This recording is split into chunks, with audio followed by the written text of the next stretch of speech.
Hi, this is Adam from Small Town Machine Shop with video number 2 in the Toolbox and Shop Tool series. Today we're going to look at my specialty plier drawer, and I'm also going to show the ones I have hung up on the wall. So, oh, not that one. Yeah. Now these ones, this drawer is always like this, because if even one of these is out of its place, the drawer does not shut or they get caught in the back lip. So. And most of it's your basic stuff.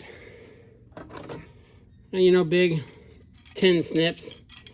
I do a lot of sheet metal repair work for lawnmowers and stuff. Again, you know, people sell these for nothing because they get dull. And they just don't realize you can sharpen stuff like this. And they're super easy to sharpen. I'm going to do a video this week, probably next week, just on sharpening tools. That's really easy. And, you know, these are all Wiss and you know, all American made stuff, all just dirt cheap at yard sales. And then of course I got these guys that everyone has, and I use these two a lot. You should get yourself a set of those.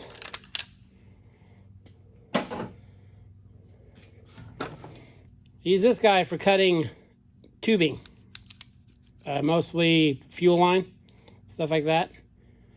Super cheap, but works really well. Just keep it, you got to keep it pretty much razor sharp, or else it doesn't really do anything. Yeah, snap ring pliers. These are the kind with the removable tips. I would suggest, when it comes to snap ring pliers, get a good set. The Harbor Freight ones, the tips break off and things go launching. There are, as small as they are, a snap ring can be one of the most dangerous things in the shop if you're not wearing safety glasses. So get yourself a good set of snap ring pliers.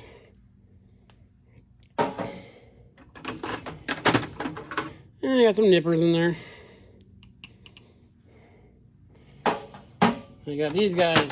Get yourself a set of these if you work on anything. These are fuel line pinch off tools. I have a bunch of this size. They're laying around the shop. Got these at Napa. Any auto parts store carries them.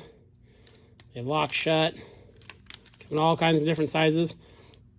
Very, very handy tools to have. I used to use a pair of vice grips with tape. A bunch of rolls of tape or a piece of fuel line over the end of it, and that works too, but these just work better. The worst thing about this video is at the end, I'm going to have to puzzle everything back in there. A couple of these older hose clamp pliers, or that's what I use them for. They may have a more specific use. It's got that kind of a pocket in there. I use them for the wire style hose clamps that have the, you know, the little bins in them. And you recognize these guys from yesterday, if you watch that video. Curved Bernard nips.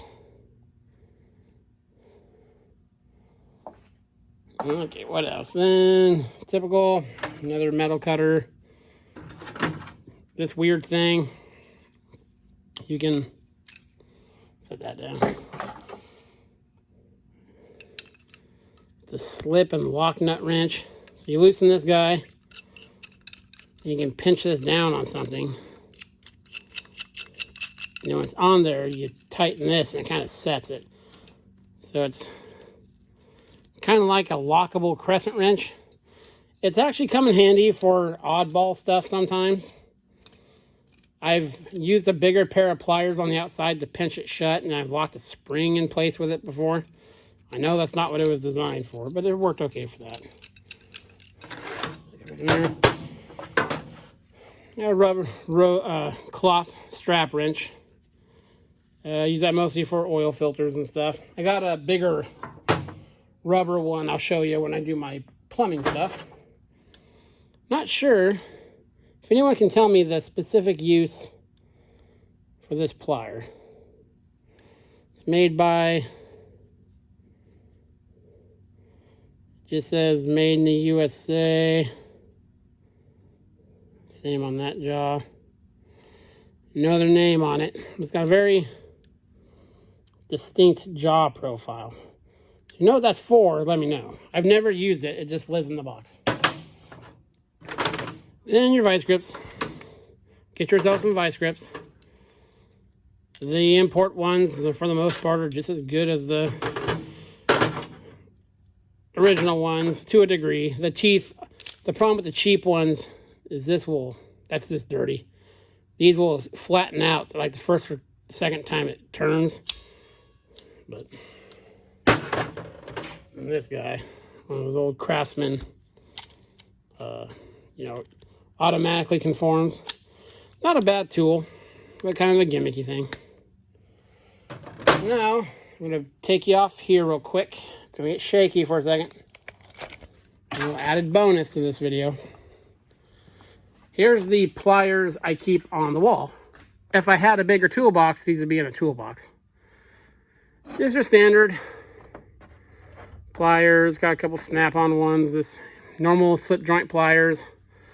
There's my nippers. Linesman pliers, nips, needle nose pliers. I have a lot of needle nose pliers. I use those a lot. And more needle nose pliers extending up there. And just your big slip joint pliers. Or, those. So yeah, keep a good size of those. That's the biggest ones I've ever need. I think it's a 15-inch. So yeah, those are the common pliers you can get away with in your shop. For most uses, you can probably get by with, a couple good pliers, a couple needle nose, one good pair of side cutters, a bigger adjustable wrench, and some tin snips if you get in the metal. Yeah, oh, there's my fingers in the camera. So yeah, that was the my plier drawer, my random plier drawer. Hope you liked the video. This is Adam from Small Town Machine Shop. Please comment, like, and subscribe, and thanks for watching.